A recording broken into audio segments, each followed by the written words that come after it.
अध्यक्ष जी, सरकार केवल पेशाब को पकड़कर ही अपने मुंह मियां मिट्ठू बन रही है। ये केवल खोखले दावे हैं कि हमारी सरकार सुरक्षा एजेंसियों को मजबूत कर रही है, जबकि भारत में आतंकी घटना का पर्दाफाश अमेरिका की खुफिया एजेंसियों ने किया। क्या यह हमारे लिए शर्म की बात नहीं है? मेरी जानकारी के अनुसार ताज होटल की सुरक्षा के लिए जो सुरक्षा कर्मी लगाए गए थे, उनके ठहरने के लिए खाने पीने की समुचित व्यवस्था भी सरकार द्वारा नहीं की गई। तो ऐसे में सरकार देश की एकता व अखंडता व सुरक्षा के खोखले दावे प्रस्तुत कर देश की जनता को कब तक गुमराह करती रहेगी? माननीय अध्यक्ष जी, जैसे ही सरकार को संचार माध्यम से जानकारी प्राप्त हुई, हमने उसी समय कारगर कदम उठाते हुए उन सभी सुरक्षा कर्मियों को नजदीकी पुलिस स्टेशन में बैरक में रहने की व्यवस्था कर दी है। माननीय अध्यक्ष जी, साथ ही मैं पूरे सदन व देश को आश्वस्त करना चाहती हूँ कि पहले भी हम सीमित संसाधनों के बावजूद सुरक्षा एजेंसियों को मजबूत करते रहे हैं, वह आगे भी करेंगे। लेकिन माननीय अध्यक्ष जी, इसमें मैं विपक्ष व आम जनता के सहयोग की भी अपेक्षा रखती हूँ, ताकि भविष्य में आतंकवाद को रोकने के लिए हम सक्षम हो सके। प्रश्न संख्या 206।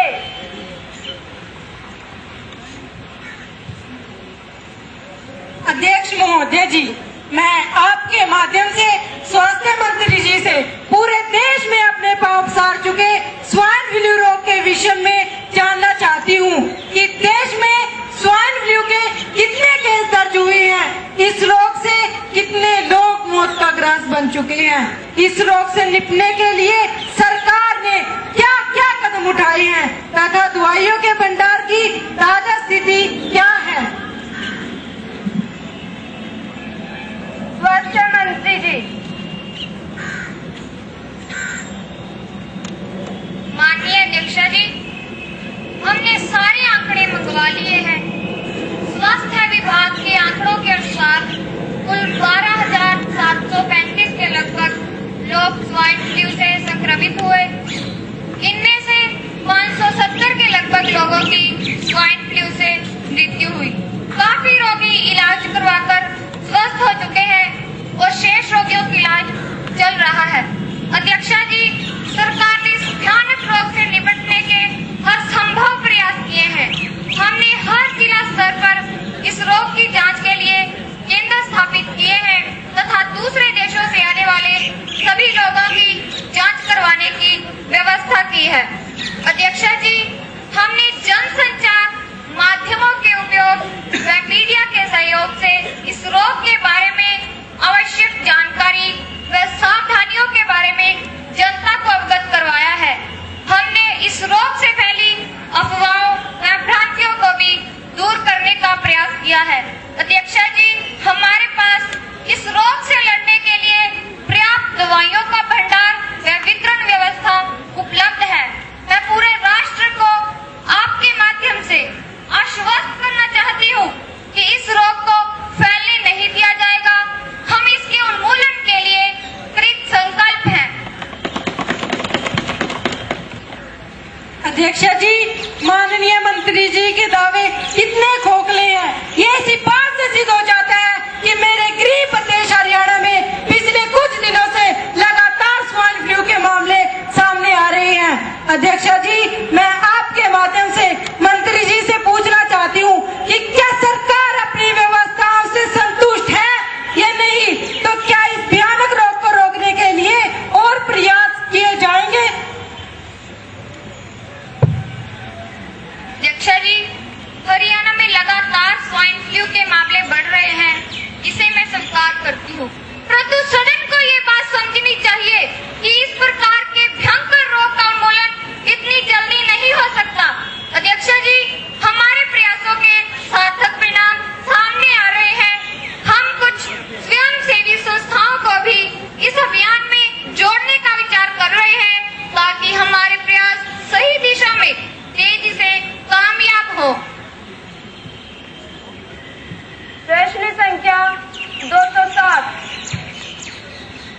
माननीय अध्यक्ष जी, यह प्रश्न मेरे संसदीय क्षेत्र श्री कृष्ण की कर्म भूमि कुरुक्षेत्र से संबंधित है। कुरुक्षेत्र इस राष्ट्र के सांस्कृतिक केंद्र के रूप में विश्व विख्यात है। यहाँ देश से ही नहीं अपितु पूरे विश्व से लोग भ्रमण के लिए आते हैं। यह अति दुर्भाग्यपूर्ण है कि यहाँ से गुजरने वाली सैकड़ों रेलगाड़ियों में से मात्र 9 का ठहराव होता है। इसके अतिरिक्त वर्षों से यमुनानगर से पटियाला वाया कुरुक्षेत्र रेल मार्ग की मांग जनता द्वारा व संसद में उठाई जा रही है। अध्यक्षा जी, कुरुक्षेत्र के रेलवे स्टेशन की स्थिति भी इसकी गरिमा के अनुरूप नहीं है। मैं इस सदन के माध्यम से माननीय रेल मंत्री जी से जानना चाहता हूं कि क्या वे इस दिशा में कुछ सार्थक कदम उठाने जा रही हैं, जिससे कि इस क्षेत्र के लोगों व पर्यटकों की असुविधा का अंत हो। रेल मंत्री जी। माननीय अध्यक्ष जी, मैं माननीय सदस्य की भावना से सहमत हूँ। मैं सैद्धांतिक रूप से इस मांग का समर्थन भी करती हूँ। हमने अपने बजट में अनेक कल्याणकारी योजनाओं को स्थान दिया है। मैं इस विषय पर रेलवे के अधिकारियों से विचार विमर्श करके इसके मार्ग में आ रही कठिनाइयों को दूर करने का प्रयास करूंगी। मैं माननीय सदस्य को आपके माध्यम से विश्वास दिलाना चाहती हूँ कि उनकी मांग पर सहानुभूति पूर्वक विचार किया जाएगा और आने वाले बजट में सदस्य की सभी आपत्तियों को दूर किया जाएगा। अध्यक्ष जी, हमारी सरकार हर क्षेत्र में उत्तम रेल सेवाएं देने के लिए कटिबद्ध है। माननीय सदस्यगण, मुझे घोषणा करनी है कि आज हमारे मध्य महामहिम राष्ट्रपति जी के माननीय अतिथि उपस्थित हैं। मुझे सदन से उनका परिचय करवाने का सौभाग्य प्राप्त हुआ है। हमारे मध्य हैं श्रीमती हिलेरी क्लिंटन, माननीय विदेश मंत्री अमेरिका।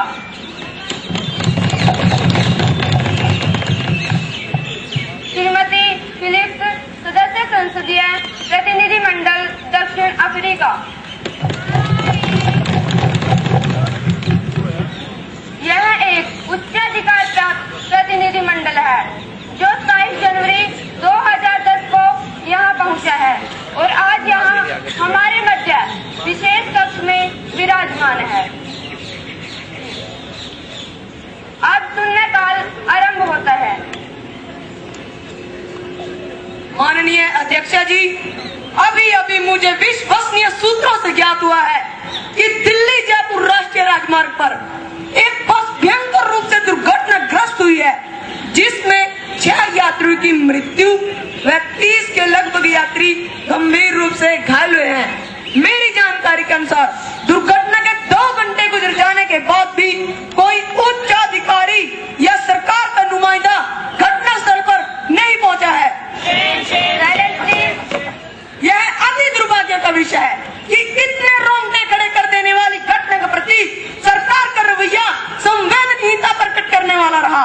मेरा प्रश्न है, क्या इस प्रकार की दुर्घटना के पश्चात उत्पन्न होने वाली स्थितियों से निपटने के लिए यह सरकार को राष्ट्रीय नीति की आवश्यकता महसूस करती है, ताकि भविष्य में इस प्रकार के अधिकारियों को कठोर सजा मिल सके और भविष्य में इस प्रकार की दुर्घटना न हो। माननीय अध्यक्ष जी, मुझे इस विषय की जानकारी नहीं है। अभी अभी माननीय सदस्य के बताने के पश्चात मैं संबंधित अधिकारियों से जानकारी एकत्रित करवाकर सदन को अवगत करवाने का आश्वासन देती हूँ। यदि इस घटना में किसी अधिकारी की लापरवाही पाई जाएगी तो सरकार उसके विरुद्ध कठोर कार्यवाही करने में संकोच नहीं करेगी। जहाँ तक सैद्धांतिक रूप से सरकार की नीतियों का सवाल है, तो हम इस प्रकार की दुर्भाग्यपूर्ण घटनाओं के प्रति अति संवेदनशील व गंभीर हैं। हमारा मानना है कि इस प्रकार की दुर्भाग्यपूर्ण घटनाओं के प्रति द्रुत व प्रभावी कार्यवाही की आवश्यकता होती है। हमने सभी संबंधित विभागों को आवश्यक दिशा निर्देश जारी किए हैं। जहां तक राष्ट्रीय नीति का सवाल है, तो हम विपक्ष के साथ विचार विमर्श करके इस प्रकार की नीति का निर्माण करने के लिए मुक्त हृदय से तैयार है। माननीय अध्यक्ष जी, मैं इस घटना के प्रति सरकार की ओर से दुख व संवेदना प्रकट करती हूँ तथा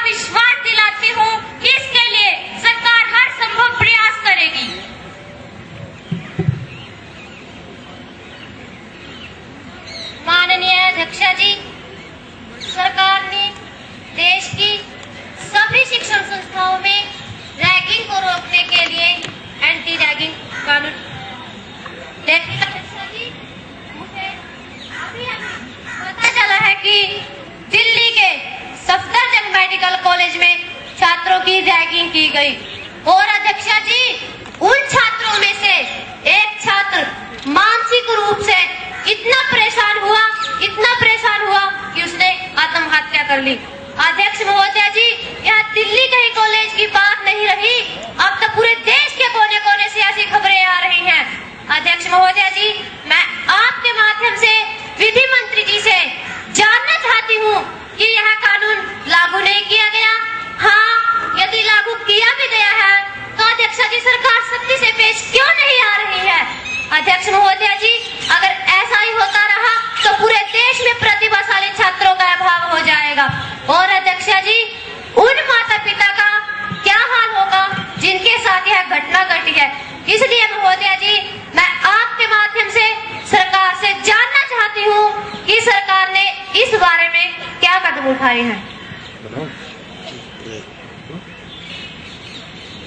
माननीय अध्यक्ष जी, जैसा कि अभी अभी सदन में माननीय सांसद महोदय ने जिस घटना को बताया है, मुझे उसकी जानकारी नहीं है।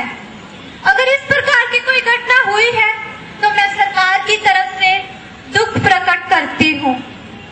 माननीय अध्यक्ष जी, हम जानते हैं कि रैगिंग एक कानूनी अपराध है, वह एक सामाजिक बुराई भी है, अतः एंटी रैगिंग कानून को सख्ती से लागू किया गया है और सरकार इस घटना के बारे में पूरी तरह से जागरूक है। माननीय अध्यक्ष जी, जो भी विद्यार्थी इस घटना में संलिप्त पाया गया उसके विरुद्ध सख्त कार्रवाई की जाएगी तथा सरकार इस घटना की पूरी जानकारी प्राप्त करके शीघ्र ही सदन में तथ्य प्रस्तुत करेगी। कार्यसूची में अगला विषय ध्यान आकर्षण प्रस्ताव का है। अब श्री मेहताब सिंह विपक्षी नेता मंत्री महोदय का ध्यान आकर्षित करेंगे।